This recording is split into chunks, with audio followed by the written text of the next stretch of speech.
Commander Vexthor sat in the recording room. His blue-green shell was old now, marked with scars from many battles. 3 long marks ran across his left shoulder. They were from the war with the humans. He would never forget how he got them. A young historian sat across from him. She was preparing her recording equipment. The device would save everything he said for future generations to learn from. "Commander, thank you for talking to us today," the historian said. Her voice was kind. "The High Council wants us to record stories from the war. They want our children to know what happened." Vexthor's breathing holes opened and closed quickly. He was nervous. "Our children need to understand what we faced. What we started when we attacked the human colony called New Portland." The historian nodded and waited for him to speak. "I was a battalion commander in the 3rd Fleet," Vexthor began. His voice sounded far away, like he was remembering something from long ago. "We had beaten 17 different alien species. We controlled 42 star systems. Our empire stretched across a quarter of the galaxy. We thought we were the strongest. We were wrong." He reached for his water with a shaking hand. "The humans had only been in space for 60 cycles. Just 60. We had been traveling among the stars for over 3,000 cycles. Their technology was old and simple compared to ours. Their ships were slow. Their weapons were weak. We thought the war would last 3 months. It lasted 7 years. It destroyed everything we knew." The historian leaned forward. "What made them different, Commander?" Vexthor's eyes looked past her, seeing things only he could see. They were crazy. Beautifully, terrifyingly crazy. Every other species we fought used logic. They thought about the odds. They tried to save their soldiers. They surrendered when they knew they would lose. Humans did none of these things. They fought like we had hurt them personally, like they wanted revenge more than they wanted to live. "Tell me about your first battle with human forces," the historian said. "New Portland," Vexthor said quietly. "That is where I first learned to fear them." The recording device hummed softly as Vexthor told his story. "We came to the New Portland system with a huge force. 5 battle cruisers, 20 destroyers, many support ships. The humans had 1 old defense station and a few patrol ships. We expected them to surrender. Instead, they fought." Vexthor's mouth parts clicked together rapidly. This was a sign that he was upset. "Their commander was a human named Captain Gregory Hunt. He sent us a message in our language. Just 3 words. I will never forget them. He said, 'Come and take it.' We laughed. We thought it was funny that they would try to fight us." His shell grew darker. This happened when his kind felt stress. The battle should have ended in hours. It took 3 days. Those small patrol ships came at us like angry spirits. One of them was piloted by a human called Lieutenant Amy Sanders. Her weapon stopped working, so she flew her ship directly into our main gun. She crashed into it at full speed. She destroyed the gun and gave her people time to escape. "Did she live?" the historian asked. "No one could live through that crash," Vexthor said. "But that was my first lesson about humans. They do not just fight to win. They sacrifice themselves so others can live. This makes them dangerous. You cannot predict what they will do." The historian wrote notes on her tablet. "What happened after the battle?" "We won," Vexthor said. "But it felt like losing. We destroyed 2 of our own destroyers. 3 more ships were badly damaged. All this for 1 small colony. The reports worried High Command, but they thought it was just bad luck. They sent the 7th Fleet to attack the main human worlds." Vexthor stood up and walked around the small room. "The 7th Fleet never came back. 12,000 warriors, 300 ships, all gone, destroyed at a place humans call the Crimson Nebula. That is when we knew we were fighting a different kind of enemy. That is when the real war started." He sat back down. He looked very tired. "You want to know about human warfare? I will tell you, but understand this first. These are not happy stories. They are warnings. The galaxy is huge. It has many different species with their own special abilities. But I pray we never fight humans again, because humans do not just make war. They perfect it. They study it. They become it. And that is the scariest thing in the universe." The historian sat quietly for a moment. She was thinking about what he said. "When you are ready, Commander, please tell me about the Crimson Nebula. Our records do not have much information about what happened there." Vexthor's eyes grew dark. "That is because almost no one survived to tell the story. But I know someone who did. He was on the 7th Fleet's command ship. What he told me still gives me nightmares." The recording device kept working, saving every word the old commander spoke. His name was Sub-Commander Korval. He was the only one from the bridge crew who lived. He was in a different part of the ship when the humans attacked. I met him in a hospital 3 cycles after the battle. His body was hurt, but his mind was broken. He could not believe what had happened. Vexthor touched his data device. A map appeared in the air between them. The 7th Fleet went into the Crimson Nebula in normal formation. The nebula was a good place for an ambush, but our sensors did not find any big human forces, just a few scout ships, some small defense platforms, nothing that could hurt a fleet as large as ours. Admiral Zekthar told the fleet to keep going. He wanted to attack the human mining colonies on the other side. He changed the map to show where the ships were. They were 15 minutes into the nebula when it started. Missiles, thousands of them. They came from everywhere at once. The nebula had hidden them from our sensors. Human missiles are simple compared to our weapons, but they had so many of them, and they kept coming. The historian spoke up. But your defense systems should have stopped missiles, right? Normally, yes, Vexthor said. But these missiles were different. The humans had put smart computers in them. Each missile talked to the others. They learned from our defenses. They changed how they attacked. For every 10 we destroyed, 1 got through, and there were always more coming. He zoomed the map to show a single ship. The destroyer Claw of Justice was the first to die. 43 missiles hit it in less than 2 minutes. The shields held for the first 20 hits. Then they failed. The rest of the missiles tore through the hull like it was paper. 300 crew members died instantly. Vexthor's voice became quieter. That was when the human ships appeared. They had been hiding in the thickest parts of the nebula. Their ships gave off less heat than ours, so the nebula's radiation hid them. Korval said they came at the fleet like hunters who had been waiting for prey to walk into their trap. The recording device hummed on, preserving the testimony of a soldier who had seen the true face of human warfare. Vexthor sat deeper in his chair. His breathing holes moved slowly as he thought about what to say next. The historian waited. She knew these memories were hard for him. Sub-Commander Korval was the tactical officer on the Eternal Dominion. That was the 7th Fleet's flagship, Vexthor said. He only lived because he was in the back of the ship when the humans hit. I met him in a hospital 3 cycles after the battle. He was broken, not just his body, his mind. His belief that we were the strongest. Everything was shattered. The commander touched his small computer. A battle map floated in the air. The 7th Fleet went into the Crimson Nebula in standard formation. Our sensors found no big human force. A few scout ships. Some small defense platforms. Nothing dangerous. Admiral Zekthar ordered the fleet to continue. He wanted to attack Earth's mining colonies. Vexthor moved his hand and the map changed. They were 15 minutes into the nebula when the first attack came. Missiles. Thousands of them. They came from all directions. The nebula had hidden their launch points. Human missiles are simple compared to our guided plasma torpedoes, but they had so many of them. The historian asked, "Could your defense systems not stop missiles?" "Usually yes," Vexthor answered. But these missiles had smart computers inside them. Each missile talked to the others. They learned from our defensive patterns. They changed their attack paths. For every 10 we destroyed, 1 got through, and they never stopped coming. He made the map zoom in on 1 ship. The destroyer Claw of Justice was the first to fall. 43 missiles hit it in under 2 minutes. The shields lasted through the first 20 hits. Then they broke. The other missiles tore through the ship like it was nothing. 300 crew members died. Vexthor's voice got quieter. Then the human ships showed up. They had been hiding in the deepest parts of the nebula. Their ships produced less heat than ours, so the radiation from the nebula hid them perfectly. Korval said they came at us like hunters who had set a perfect trap. "How many human ships?" the historian asked. 87, Vexthor said. "Against our 300. Crazy odds, suicidal odds.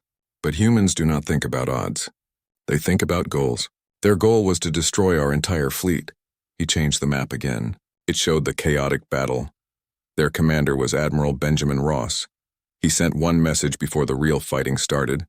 He said, "For New Portland, for every colony you burned, for every life you took, today you learn that humanity does not forgive, and we never forget." Vexthor's mouth parts clicked fast. The human ships were smaller and faster. They could move better in the nebula's interference. They used tactics we had never seen. One tactic they loved was called a knife fight. They would come very close to our ships, too close for our big guns to aim at them properly. Then they would fire everything they had. Railguns, lasers, missiles, even old kinetic weapons. It was savage, ugly, but it worked. The commander stood up. He could not sit still when talking about this. Corval told me about one human ship, the cruiser Liberty's Call. Its captain was named Patrick Hayes. His ship was already badly damaged. It should have been in a repair dock, not fighting. But there it was, charging into our formation. Liberty's Call destroyed 2 of our cruisers before we could focus our fire on it. When we finally broke through its shields and started tearing it apart, Captain Hayes did something incredible. The historian waited. He aimed his dying ship at our flagship, at the Eternal Dominion. He pushed his engines past their safety limits and flew straight at Admiral Zekthar's command ship. Our point defense destroyed Liberty's Call 3 kilometers before impact. But the wreckage, all those pieces traveling at combat speed, they hit the Eternal Dominion like a hammer from the gods. Vexthor's eyes reflected the map's light. The impact killed Admiral Zekthar and 70% of the command staff. It destroyed the main bridge. It crippled the ship's primary systems. Our flagship, the pride of our fleet, became a floating wreck because of one damaged cruiser, and a captain who would not give up. The commander sat back down. He looked exhausted. The battle went on for 9 hours. 9 hours of complete chaos. The humans fought with perfect coordination even though the nebula blocked communications. We learned later that they had trained for exactly this situation. They had studied our tactics. They had learned our fleet formations. They had built a whole battle plan around our weaknesses in the one place where our better technology did not matter. How many ships did the 7th Fleet lose? The historian asked, though she knew the answer.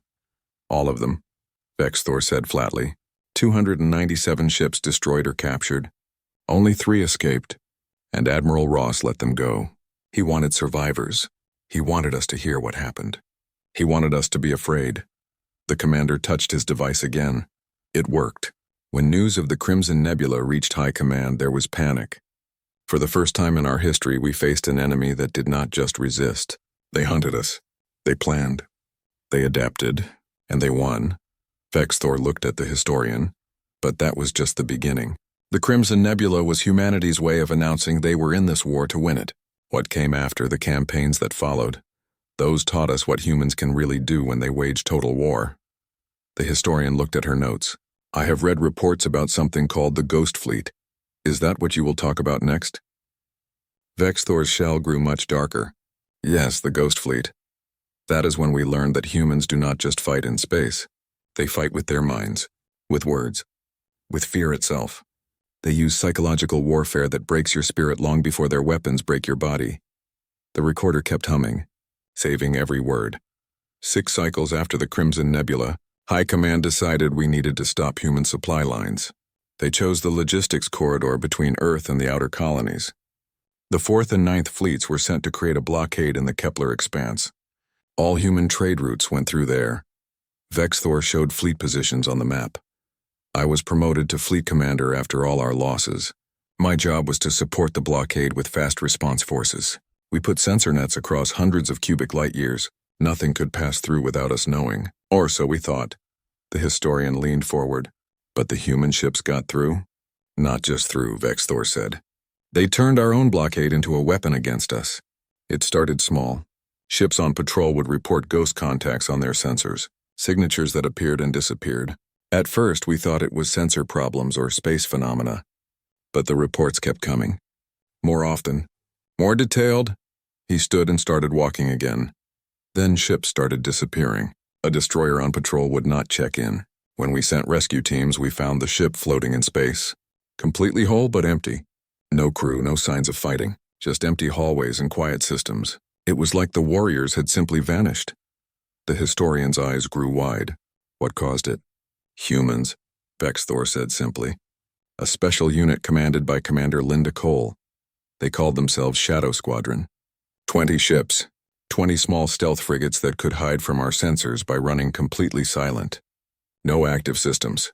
No emissions. Just drifting in the dark like old dead ships. He showed a picture of a human stealth ship. The humans would drift close to our patrols. Then they would launch boarding parties. Small teams of Special Forces soldiers who were experts at close combat. They would break into our ships. knock out the crew very efficiently and steal our ships. Sometimes they returned the ships later, completely stripped of technology. Other times the ships just vanished forever. The recorder preserved every word of the frightened commander's story. Vexthor's mouth parts clicked fast. This meant he was nervous. But the stolen ships were not the real weapon. The fear was. Every warrior in the blockade force became paranoid. They saw threats everywhere, in every shadow, in every strange sensor reading. Some crews refused to sleep. Others asked to be transferred away. Morale fell apart faster than any human weapon could have destroyed it. The commander sat down hard. His shell shifted to a darker color. Then the messages started. Commander Cole hacked into our communication networks and sent broadcasts. Videos of our captured warriors. They were not hurt, but they were terrified. They talked about how the humans had appeared from nowhere. How they could not fight back. How no one was safe. Psychological warfare, the historian said. Yes, Vexthor agreed. But it was more than that. Commander Cole did something else. She sent personal messages to specific ships. Messages that showed how much the humans knew about us, our names, our families, our fears. She once sent a message to a destroyer captain named Velkorath. The message had a picture of his homeworld, his family house, and a simple note that said, "We know where you live. We can be anywhere. Surrender and go home to them." The historian's recorder captured the fear in Vexthor's voice. Velkorath surrendered his ship 2 days later. He was not the only one. Over 3 cycles, 37 ships surrendered to the Ghost Fleet without firing a shot. Our warriors were not cowards. They were being broken by an enemy they could not see, could not predict, and could not fight. Vexthor showed casualty reports on his device. High Command tried everything. They changed crews more often. They made patrol groups bigger. They brought in our best sensor experts to find the human stealth ships. Nothing worked. Commander Cole and her Shadow Squadron moved through our blockade like ghosts, hitting when and where they wanted. How did it end? The historian asked. High Command withdrew the blockade, Vexthor said. They said it was strategy, but everyone knew the truth. The humans had beaten an entire blockade without destroying a single ship in direct combat. They won through fear, through psychological control, through proving that nowhere was safe. The commander's eyes seemed to lose focus. I met Commander Cole once after the war. During the peace talks, she was smaller than I expected. Simple-looking. She could have been a civilian worker instead of the person who broke our blockade. But when I looked in her eyes, I saw the same cold intelligence that had defeated us. She knew exactly what she had done, and she was proud of it. Vexthor turned to face the historian directly. That is when I really understood what makes humans so dangerous. They do not just fight with weapons. They fight with everything they have. Their creativity, their ability to adapt, their willingness to turn any situation, any tool, any weakness into a weapon. They study their enemies not just to beat them, but to break them completely. The historian made many notes before asking her next question. Commander, you said you met Commander Cole during peace talks. That means there are more stories. What else can you tell me? Vexthor's shell turned almost black. This showed he was very upset. There is one more story I must tell. It is the hardest one. The one that still wakes me up at night gasping for air. It is about the siege of Kelvar Prime. That is where I learned that humans do not just fight for victory. They fight for justice, and their justice is terrible to see. The recorder kept working as Vexthor prepared to tell his most painful memory. He sat completely still now. Several long moments passed before he spoke again. Kelvar Prime was a strategic world, Vexthor began slowly. It was a major military base for our forces. Shipyards, training facilities, command centers. It was also home to 40 million Kaldrathi civilians. When the humans came, we thought the planet could not be taken. He reached for his water with a shaking hand. The human fleet was commanded by Admiral Catherine Walsh. She was known as a careful, patient commander. Some of our intelligence people thought she was the most dangerous human military leader, because she did not rely on typical human aggression. She planned. She calculated. She waited. Vexthor made his device show the human fleet approaching. Admiral Walsh's fleet had 140 ships. Our planetary defenses included orbital weapon platforms, a garrison fleet of 80 ships, and ground-to-space missile batteries. The numbers favored us, but humans have a saying, Quantity has a quality all its own. We were about to learn what that meant. The commander changed the display to show the battle's start. The siege did not begin with a big attack. It began with a broadcast. Admiral Walsh sent a message to every communication device on Kelvar Prime. Military, civilian, everyone heard her words. Vexthor closed his eyes and spoke from memory. She said, "People of Kelvar Prime, your military leaders attacked our colonies without reason. They killed millions of innocent humans, men, women, and children who only wanted to live in peace. We did not start this war, but we will finish it. Your leaders have a choice: surrender the planet and face trial for war crimes, or force your people to share the fate they gave to ours. You have 72 hours to decide." The historian interrupted. She gave them time to surrender. That seems different from the humans you described. That is what we thought, Vexthor said. It was a trap. Not a military trap, but a mental one. For 72 hours, Admiral Walsh's fleet just waited in orbit. No attacks, no fights. Just patient, silent watching. During that time, every civilian on Kelvar Prime had to think about their death. Had to wonder if their leaders would choose pride over their lives. The commander's voice got harder. Our planetary commander was General Kesharth. He refused to surrender. He said no human force could break Kelvar Prime's defenses. He ordered the garrison fleet to attack and drive the humans away. Vexthor changed the display again, showing both fleets moving. The battle that followed was not like the Crimson Nebula. There was no ambush. No clever tricks. It was pure, systematic destruction. Admiral Walsh had spent those 72 hours studying every part of Kelvar Prime's defenses. When the garrison fleet launched, she knew exactly where every ship would be. Exactly how they would move. Exactly where their weak points were. The display showed how efficiently the humans attacked. The human fleet moved like a machine. Every ship had a target. Every weapon had a purpose. They disabled the garrison fleet in under 3 hours. Not destroyed. Disabled.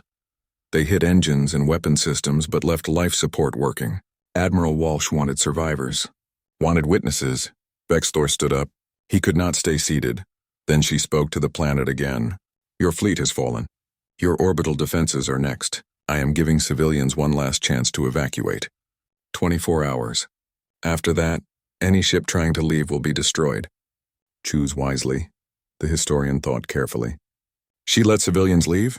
Not just let, Vexthor corrected. She helped them. Human ships escorted civilian transports through their lines, made sure they reached safe planets.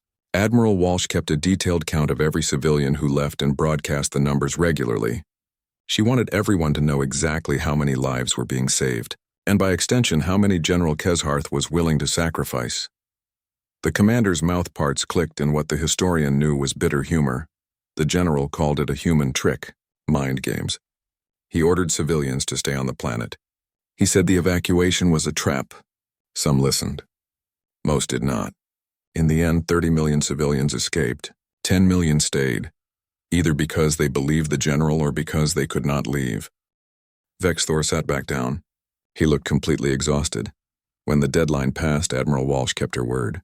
Her fleet destroyed every orbital defense platform, every military building, every communications hub. The attack was precise and surgical. Human weapon technology might have been less advanced than ours, but their targeting was perfect. They only hit military targets. He showed more files on his device. The siege lasted 40 days. 40 days of steady, methodical destruction of Kelvar Prime's military power. But Admiral Walsh never hit civilian targets, never. Food centers were left alone. Hospitals were avoided. Civilian buildings stayed functional. It was warfare done with a scalpel instead of a hammer. The historian leaned forward. If she was so careful to avoid civilian deaths, why is this story so hard for you to tell? Vexthor's eyes met hers. She saw something in them that made her breathing holes flutter with fear. Because General Kesharth was not careful, he said quietly. On day 37 of the siege, with his defenses falling apart, facing certain defeat, the general decided something. If he could not win, he would take away the humans' moral victory. He ordered his remaining forces to hide in civilian areas. He placed artillery batteries next to schools. He stored ammunition in hospitals. He used our own people as shields. The commander's voice dropped to almost a whisper. Admiral Walsh gave him one more chance. One final warning. General Kesharth, remove your forces from civilian areas or face the consequences. You have 6 hours. The general's response was to broadcast images of our warriors standing among children. He dared the humans to fire. Vexthor stood and walked to the far wall. He pressed his hands against it like he needed support. I do not know what I expected. Maybe I thought the humans would back down. Maybe I hoped they would show weakness or hesitation. I was wrong. Admiral Walsh did something that still haunts me. She broadcast her response not just to the general, but to every human ship in her fleet and to every device on Kelvar Prime. He turned back to face the historian. She said, I am Admiral Catherine Walsh of the Human Defense Fleet. I am a mother. I have 2 daughters on Earth. I have spent my whole career trying to prevent war, trying to find peaceful solutions. But I will not allow General Kesharth to hide behind innocence while his forces continue to kill my people. To the civilians of Kelvar Prime, I am deeply, truly sorry for what comes next. History will judge me for this decision, but I will not allow evil to win because it chose to hide behind goodness. Vexthor's voice broke slightly. She gave the civilians 2 hours to leave the military zones. Then her fleet opened fire. Not on the civilians. On the military buildings hidden among them. But the precision needed was impossible even for human targeting systems. There were casualties. Hundreds of them. Maybe more. The historian sat in shocked silence. General Kesharth surrendered 30 minutes after the bombing started. Vexthor continued. When human forces landed and arrested him, he was laughing. He told them they had destroyed their own moral authority, that they were no better than us. Do you know what Colonel Andrew Bryant, the human who arrested him, said? The historian shook her head. He said, You are right that we are not perfect. You are right that we will have to live with what we did here. But there is a difference between us and you, General. We will face justice for our actions. We will account for every life lost. We will carry the weight of these deaths for the rest of our lives. And we will do everything in our power to make sure nothing like this ever happens again. What will you do? Will you take responsibility? Or will you hide behind excuses like you hid behind civilians? Vexthor returned to his seat. He suddenly looked much older than his years. Admiral Walsh personally went to the court hearing for every civilian death during the siege. She testified. She accepted full responsibility. She did not make excuses. The human leadership reviewed her actions. While they did not punish her, they changed their rules for future battles. They learned. They adapted. They became stricter with themselves. The commander looked directly at the historian. That is what makes humans truly terrifying. They wage war with everything they have, but they also judge themselves harder than they judge their enemies. They hold themselves to impossible standards. When they fail to meet those standards, they do not hide from it. They face it. They grow from it. They become more dangerous because they become more disciplined, more ethical, more precise. He showed one last file on his device. After the war, I talked with Admiral Walsh. I asked her how she lived with the decisions she made at Kelvar Prime. She told me she did not live with them. She carried them. Every day. Every moment. She said the faces of those civilians haunted her dreams. She accepted that burden because it meant she would never become cold to the cost of war. Vexthor's shell had turned its darkest shade. That is the final lesson I learned about human warfare. They do not just fight to win. They fight to stay worthy of their own principles. That self-control, that unwillingness to give up their ethics even when facing an enemy with no ethics, that makes them the most formidable warriors in the galaxy. The historian took a moment to calm herself before speaking. Commander, is there anything else you want to share about the war? Any final thoughts? Vexthor nodded slowly. Yes, one more thing. The aftermath. What happened when the war finally ended? That is the last chapter of my story. The recorder kept working, saving the words of a soldier who had faced humanity in war and survived to tell about it. Vexthor sat quietly for several minutes before starting the final part of his story. The historian waited patiently. She could tell this ending was maybe the most important part of the old warrior's tale. The war ended not with a big battle, but with a message, Vexthor began. High Command had lost too many fleets, too many worlds, too much confidence. We sent diplomats to ask for peace talks. I was part of the security team assigned to protect our negotiators. He touched his device one last time. It showed an image of a large meeting hall. The talks happened on a neutral station between our territories. When we arrived, I expected to see proud human warriors, eager to force harsh terms on a beaten enemy. Instead, I saw something that confused me deeply. The human team was led by Ambassador Helen Price. She was not a military officer. She was a civilian diplomat with no combat experience. The historian tilted her head in curiosity. That surprises you? Very much, Vexthor said. In Kaldrathi culture, the winners of a war decide the peace. We expected the human military leaders to demand tribute, territory, and submission. Instead, Ambassador Price opened the talks with an apology. He paused, letting that word settle in the air. She said, "On behalf of humanity, I apologize for the deaths of all Kaldrathi civilians and military people during this conflict. War is a failure of diplomacy, and we share responsibility for that failure. Our goal in these talks is not to punish the Kaldrathi people, but to make a lasting peace that prevents future conflict." Vexthor's mouth parts clicked in remembered confusion. Our chief negotiator, diplomat Zelmara, did not know how to respond. We had prepared for demands, for ultimatums, for harsh conditions. We had not prepared for an apology. For the first time in the whole war, humans had surprised us not with their ability to hurt us, but with their ability to show mercy. The commander stood and started his familiar pacing. The talks lasted 40 days. Every day I watched the humans carefully. I studied their body language, their interactions, their private conversations. I was looking for the trap, for the hidden agenda. But there was none. They truly wanted peace. He turned to face the historian. The treaty they proposed was fair, very fair. They did not demand territory. They did not force us to pay huge amounts. They asked for 3 things. First, that the Kaldrathi Empire recognize human control over all systems they had colonized before the war. Second, that both sides create a demilitarized zone between our territories. Third, and this was the most unusual request, that both civilizations participate in a cultural exchange program.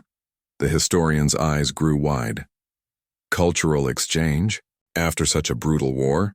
That was my reaction too, Vexthor agreed. Ambassador Price explained that the war had started because neither side understood the other. The Kaldrathi saw humans as primitive expansionists. Humans saw us as aggressive imperialists. Both views were partly true, but neither told the complete story. The exchange program was designed to prevent future conflicts through mutual understanding. He returned to his seat. His posture changed slightly, suggesting he was approaching the most important part of his story. I volunteered for the exchange program. I needed to understand these creatures who had beaten us. I spent 2 cycles on Earth, living among humans, studying their culture, their history, their view of the war. Vexthor's eyes seemed to brighten slightly. This was the first positive emotion he had shown during the whole interview. I learned things that changed everything I thought I knew about humanity. I learned that many humans had opposed the war, that there had been huge protests on Earth demanding a peaceful solution, that human leaders had faced fierce criticism from their own people for every military action, every civilian death, every aggressive strategy. The historian leaned forward with interest. I learned about human history, about how they had fought terrible wars among themselves, how they had almost destroyed their own planet multiple times, but also how they had learned from those mistakes, how they had created international laws about warfare, how they had made organizations to protect civilians and limit the horrors of combat. Vexthor showed pictures from Earth on his device. I visited memorials for human soldiers who had died in the war, but these memorials were different from ours. They did not glorify war. They mourned loss. They showed the names of every human who had died. Next to those names were personal details, favorite songs, dreams they never got to fulfill, people they left behind.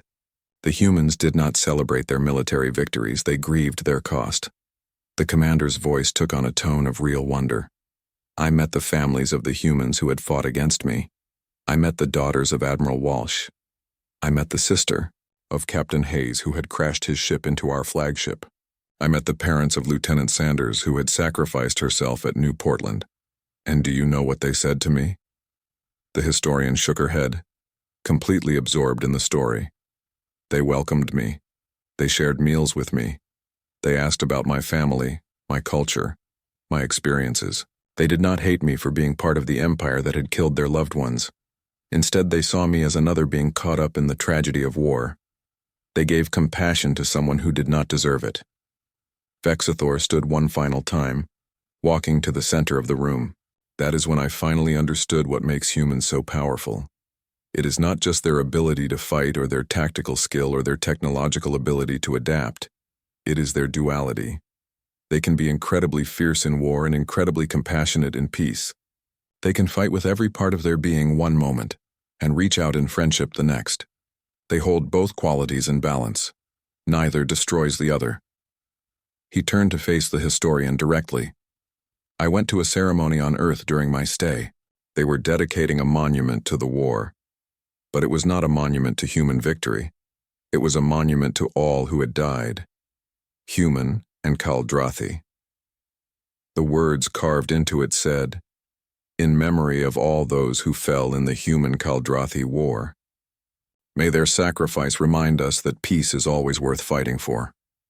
Vexthor's shell slowly shifted to a lighter shade. This showed emotional release. When I came home, I was assigned to work with the ongoing cultural exchange program. I have spent the rest of my life making sure that Kaldrathi and humans never go to war again. Because I know something that many of my people do not. The humans won our war not just on the battlefield, but in how they acted after the fighting stopped. They proved that they were not the primitive savages we had thought they were. They were something far more advanced. They were a species that had mastered both the art of war and the art of peace. The commander sat down for the final time. His exhaustion was now mixed with something like peace. So when you ask me to share bone-chilling tales of human warfare, I can tell you about their tactics, their weapons, their strategies. But the most chilling thing about humans is not how they fight wars. It is that they fight so well while never losing sight of why peace is better. They fight not because they love violence, but because they value what violence protects. And when the fighting is done, they remember that their enemies are also people capable of change, capable of growth, capable of peace. Vexthor looked at the recording device one last time. I tell these stories not to glorify war, but to prevent it. Young Kaldrathi warriors need to understand that humans are not an enemy to take lightly or challenge without thinking. But more importantly, they need to understand that humans are not truly our enemies at all. They are potential friends, potential allies, potential partners in building a better galaxy. The war taught me many lessons, but the most important one was this. The most powerful weapon is not the one that destroys, but the one that never needs to be used. The historian turned off the recording device. She sat in thoughtful silence for several moments. Commander Vexthor, thank you for sharing your experiences. Your testimony will be very valuable for future generations. Vexthor nodded slowly. I hope they listen. I hope they learn. And I hope they never have to experience what I experienced. Because if they do, if the Kaldrathi and humans ever go to war again, I do not think the galaxy could survive it. The humans are too capable, too determined and too principled to accept anything less than total victory. But more than that, they are too valuable as friends to waste as enemies. The commander stood and walked to the door. He paused before leaving. One more thing, he said, his voice carrying finality. I am scheduled to travel to Earth next cycle for the anniversary memorial service, 20 years since the war ended. I will stand beside Admiral Walsh, beside the families of those who died, and I will remember. Human and Kaldrathi together, remembering the cost of war and celebrating the gift of peace. That is the future we built from the ashes of conflict. That is the legacy of the bone-chilling tales of human warfare. Not fear but understanding, not hatred but hope. With those words, Commander Vexthor left the recording chamber. He left behind a testimony that would be studied for generations. A testimony about humanity's capacity for both war and peace, for both destruction and creation, for both vengeance and forgiveness. The galaxy had learned many lessons from the human Kaldrathi war. But perhaps the most important lesson was this. The most dangerous species is not the one that fights the hardest, but the one that knows why fighting matters and when it must end. And humanity, for all their bone-chilling abilities in warfare, understood that truth better than any other species in the known galaxy.